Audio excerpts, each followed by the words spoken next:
Hi Nick, thanks for agreeing to have a chat. Just if you could just introduce yourself and just have a quick chat about your campaign, that'd be great to introduce yourself to the viewers. Sure, my name's Nick Buckley, and I'm an independent candidate standing for Mayor of Greater Manchester, and the election is the 2nd of May next year. All right, so that's quite soon. So why did you decide to get into politics?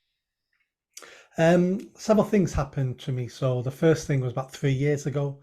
I was cancelled from the charity I set up for criticising Black Lives Matter. I fought back, made the board, resigned, got my job back, so that all ended well.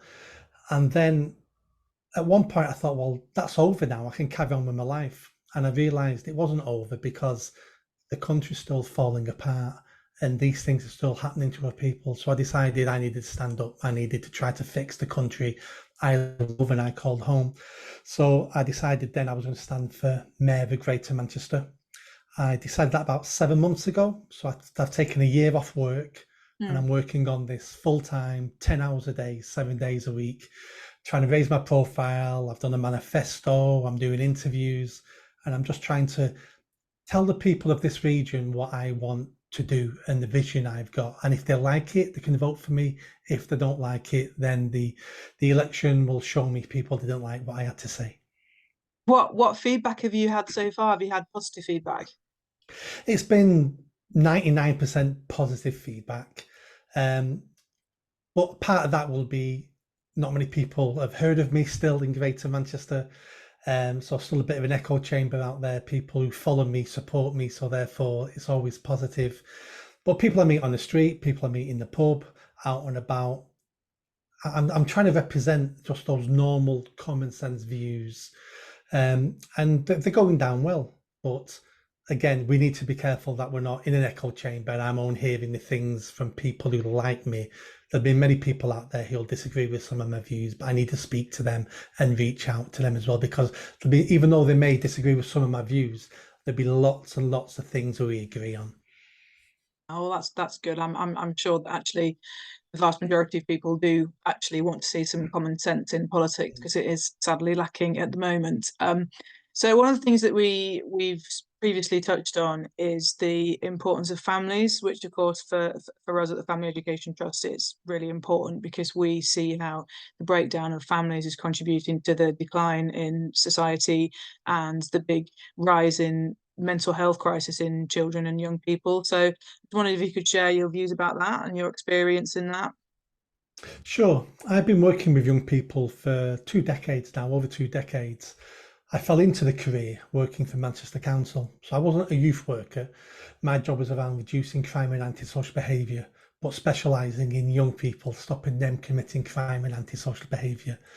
And I can say from first-hand experience working for the council for nearly a decade that I can only think of one young person I worked with who was a problem, who had a father at home. Only one. Out of the other thousands, fathers were always missing out of the home. And I knew that was a problem then. I knew that was a problem from my upbringing because I was raised by a single parent. Um, and I was probably 23 years old until I realised I missed having a father in the home. And by that point, my father died. So my mum and dad split up when I was 2. He died when I was 6 or 7. So I have no memories of my father at all. And we were talking about shaving in a beer garden in a pub in Longsight in South Manchester. And we were talking around the table, how do you shave? Someone had bought the new Gillette £15 wet shaver. And it got to me, and my story was, well, when I was 12, 13, I found an ancient electric razor in a cupboard in an old bedroom that belonged to my dead granddad, and I started shaving with that. And I've always shaved with electric razors ever since. And all my friends had stories about how their dads took them to the bathroom, showed them how to shave, and they shave exactly the same way their dads had taught them a decade or two before. And I realised then I've missed having a father, only for this one silly little thing, which then made me realise, well, if I didn't know I missed it on this occasion, where else have I missed having a father, a male role model in the house to help me with my life, help me down the path of being a man, of taking personal responsibility, of working, of drive, of ambition, of being a protector, being a provider. And I realized there's many things I missed out on. I don't know what those things are because you don't know what you've never had. But I realized then at 23 years old, and then working with this, then working with the kids on the streets, which I set a charity up to do to stop kids getting involved in crime and antisocial behavior. It was the same sort of kids I was when I was 10, 12, 15, lost, trying to make it on your own, no advice, no guidance. And as a boy, as the older you get, the less you rely on your mum. You Yeah. don't want advice off your mum because you're supposed to be a man. So we then fill that void with TV. Kids these days fill it with rap music and local drug dealers. I was lucky there was no such thing, in the 70s when I was growing up. But we start filling that father-shaped void with negative male role models, and we wonder why young boys are making the wrong decisions. And I equate it to, the book Lord of the Flies. Yeah. Lord of the Flies, a group of boys having to figure out how to create a society, how to live with themselves on an island, desert island. And they're making mistakes all the time and having to learn from mistakes. And that's what fathers are there for. So their children don't have to keep making the same mistakes. Life's a game. Some people start 4, 5, 6 paces ahead of everybody else in the game because they had a good father at home and they won't make those mistakes. They already know what's important. But without a father, you're starting from zero and you've got to start trying to catch up those other kids who have had a better start in life. And that's not about money. That's about advice, guidance, love and affection, and having male role models as well as female role models. I don't want to put men back in the home so we can kick women out of the home. Children need a mother and a father in the home, not one or the other. They need both of them, both vitally important. Yeah, definitely. I was speaking to Dr. Erica Cosima earlier, and she was saying that actually the chemicals involved within the body are completely different within men and women, and that mothers, when women become mothers, that they have a big surge in oxytocin, and with men they tend to have a surge of testosterone because that is nature's way of actually giving men and women the different biological functions that they need. And the push at the moment towards raising gender neutral children and trying to say that children are exactly the same, in our experience looking at the evidence, actually really harmful, trying to, especially with boys, well, both of them actually, but with boys, almost like they're trying to say, well, you're like a defective girl, you've got to learn and behave in the same way as a girl, and saying to girls that there's no difference between you. It just seems to me to be just so lacking in common sense, but actually harmful in that girls and boys are different and men and women are different, and children need both. As I said, they need both their parents, their mums and their dads, to actually raise them to have the best chance in life. And it just seems crazy that we're going away from what all the evidence shows is actually the best way to raise resilient children, and we seem to be going away from that, and it's having people are not joining the dots and showing that it's having this harmful effect on children. So what do you think we can do about it? Have you got any thoughts of what you would like to do if you are to be elected? Yeah, so one of my policy areas is around the family Mm. because that's what we don't celebrate anymore. Politicians don't even talk about the family anymore. It's like it's old fashioned.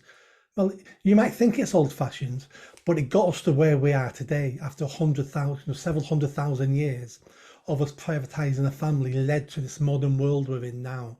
So the family is extremely important. And there's lots of things we can do. And some of the things I'll be able to do as mayor, but not everything because I'm not the prime minister. So some of the things I'll be doing is the mayor's office. Anybody who applies for any money for any project out of the mayor's office will have to show how that benefits the family. And if it doesn't benefit the family, you don't get the funding for any of the projects.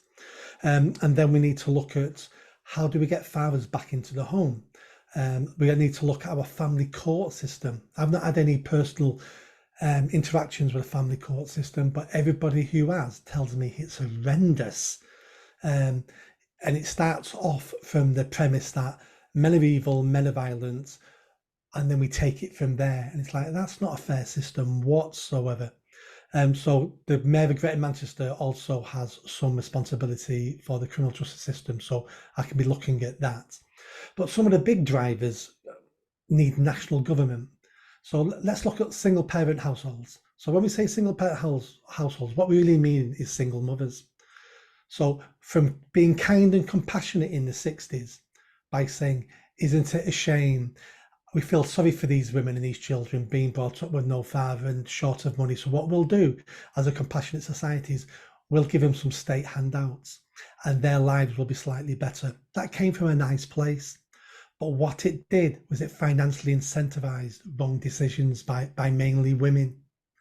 And then it also allowed weak men to walk away from their partners and their children because the state would look after them. So it financially incentivized men and women to make poor decisions.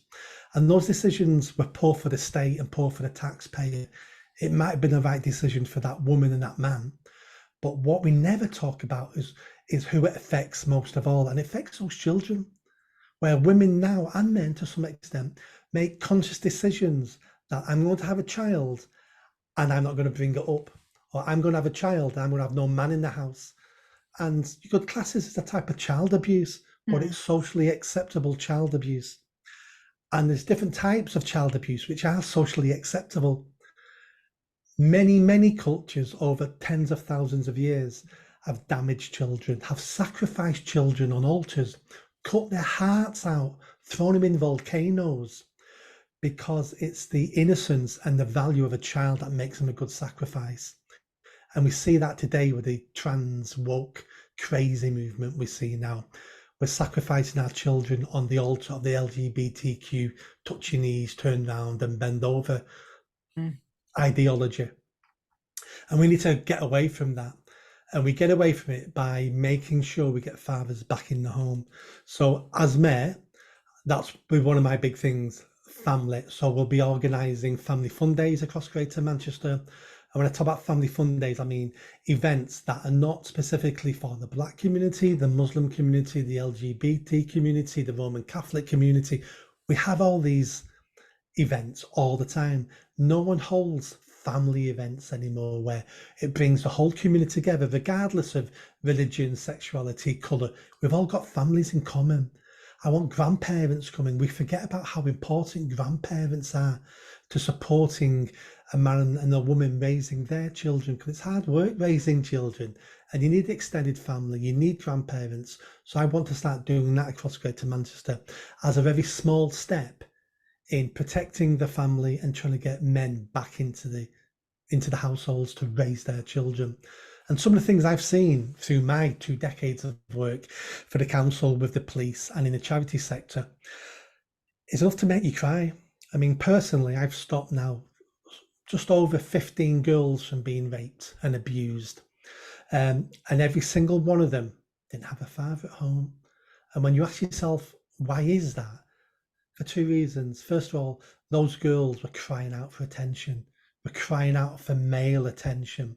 And all you had to do is, if you're a perverted man, is pretend to be her boyfriend, her father figure. And then they learn to get love, you give sex. And that's what we're teaching our young girls, to validate you as a young woman, and for you to get worth in this society is all to do with your sexuality, your sexualness, and it's completely wrong. So we're prostituting girls for love and affection. It also, because there's no father at home, perverted men know there's no father at home. So those girls are easy meat, because a man, if he's going to abuse a girl who has a father at home, that man risks violence, because he doesn't know how that father is going to react to this. But if there's no father at home, that child's natural protector is now absent. There's no protector of that child. It should be the father, but there isn't any. So therefore, those girls become easy meat. And then you can look at the boys, and I've worked mainly with boys rather than girls. But the boys have the same issue. No father at home, trying to figure out how it is to be a man. They're looking up to local drug dealers, the local criminals, the local gangsters in their area. They then get groomed into those criminal gangs because they want some respect, They get bought a McDonald's and a member of a gang. Other kids are slightly afraid of them, and they're mixing up the wrong type of masculinity. I mean, if anything's toxic, that's toxic masculinity there, but that's not real masculinity. That's criminality. But they have to replace it with something. They're replacing it with the wrong thing. If they had fathers at home, they would then understand what it is to be a man. They would understand how you treat women, how you treat your wife, how you treat your children, what it takes to have a successful relationship, the give and take, the compromise, the dealing with issues. We're not teaching any of our children, boys or girls, this anymore. So at the first point of a difficulty in a relationship, and let me be honest, every relationship is always full of difficulties. But if we're teaching young people now, you just walk away and you blame the other person. Well, that gets us into this single parent epidemic we've got, which then produces more children who want more single parent household, who get involved in crime, who then get involved. Most boys who weren't raised by their fathers, 75-80% of the prison population in the UK didn't have fathers at home. Most drug addicts didn't have fathers at home. Alcoholics, gamblers, they're looking for the void. I've done decades of work now with rough sleepers on the streets in Manchester. Nearly all of them, no fathers at home. So they've drifted through life, can't make long-lasting relationships, can't make employment work. And then you go bang, bang, bang, bang, you end up on the streets, a drug addict, mental health issues. It's all connected. If we can fix this one issue, which is getting fathers back in the home, we will fix probably 50% of our social issues in the UK.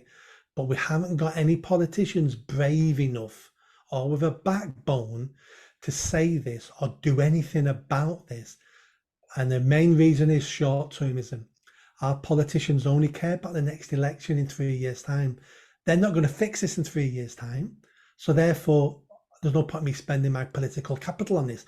I want something to get me elected. So let me look at some low-hanging fruit. Let me do some virtue signaling. That might get me elected again. And that's what's wrong with our career politicians. They're career politicians. What we need are statespeople, a statesman, a stateswoman. We need leaders who go, I'm going to do these things because these are the right things to do. And it may take several decades for us to get the benefit of these things. And I don't care if I'm not in power in 2 decades' time because it's the right thing to do for the country. The last person we had like that was someone I never would have voted for, and that was Jeremy Corbyn. Disagreed with him in everything, but at least he came across as principled. At least he said, this is the vision I have for the country. If you don't like it, don't vote for me. And we all went, well, we're not voting for you.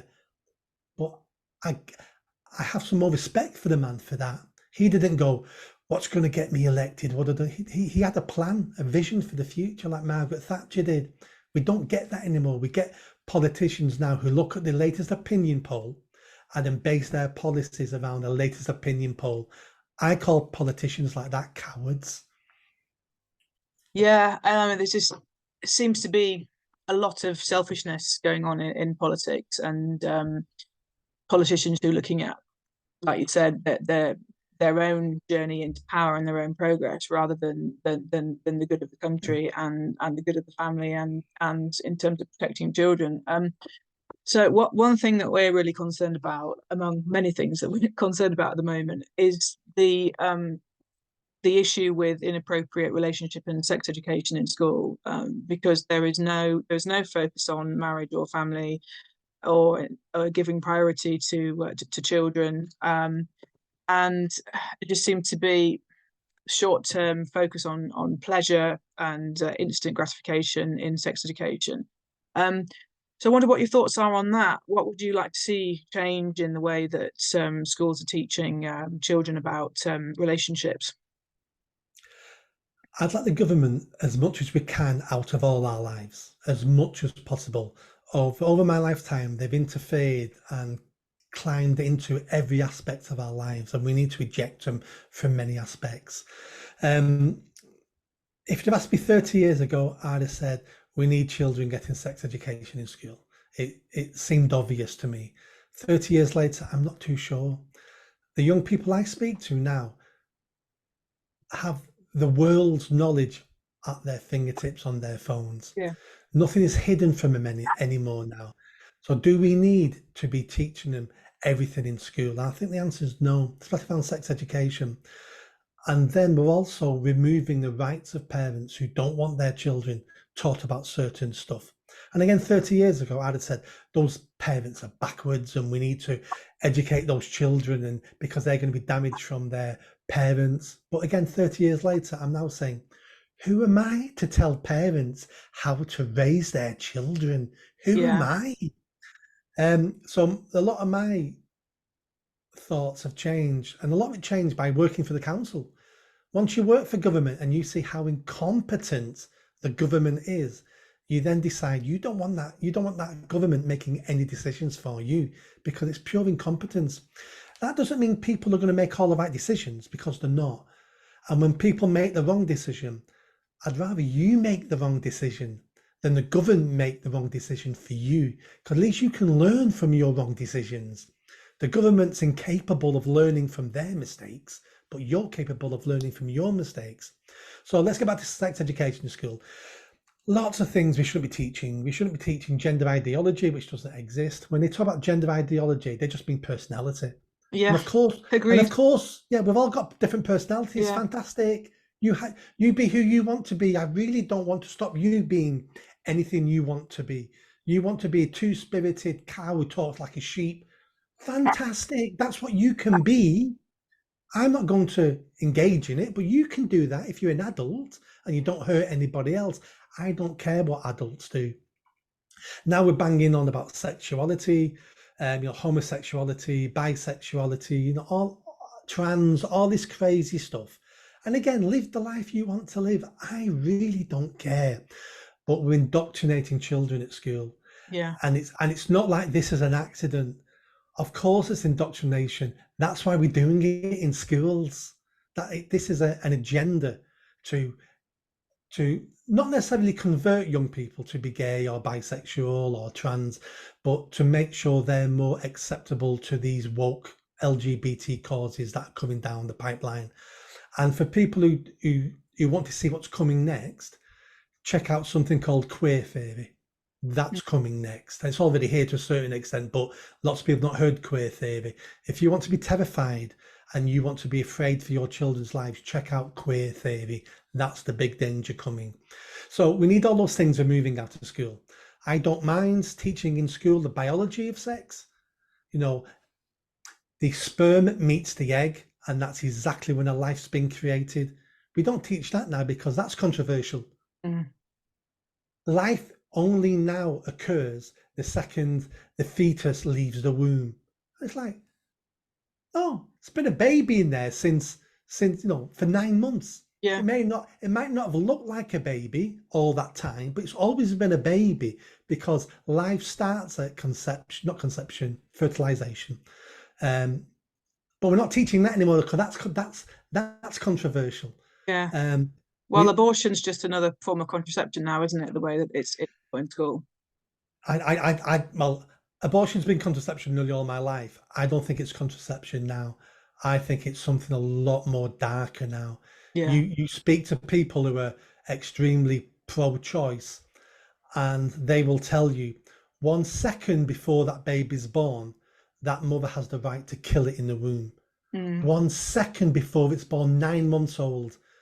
It's gone beyond. It's gone beyond contraception now. It's tapping into our dark, evil side of human nature. We've seen that throughout history: genocides, mass murder, how we treat foreign, soldiers on the battlefield. We're an evil, nasty creature when we want to be, and civilization was created to try to dampen down those animalistic feelings and that evilness within all of us.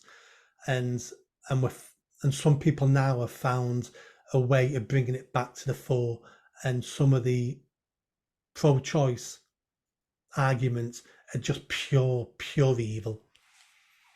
No, it's quite frightening what's happening.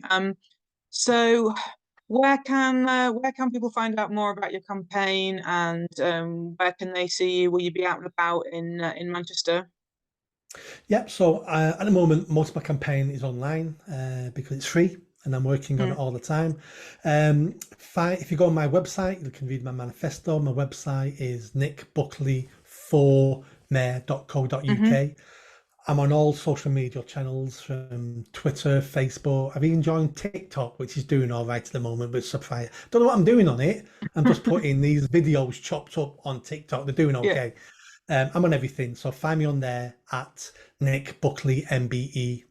It's the same handle on all platforms. Mhm. And for people who live in Greater Manchester, please have a look at my manifesto, check me out, see my other videos on my YouTube channel. There's like 600 videos on there now. There's nothing I'm hiding, it's all there.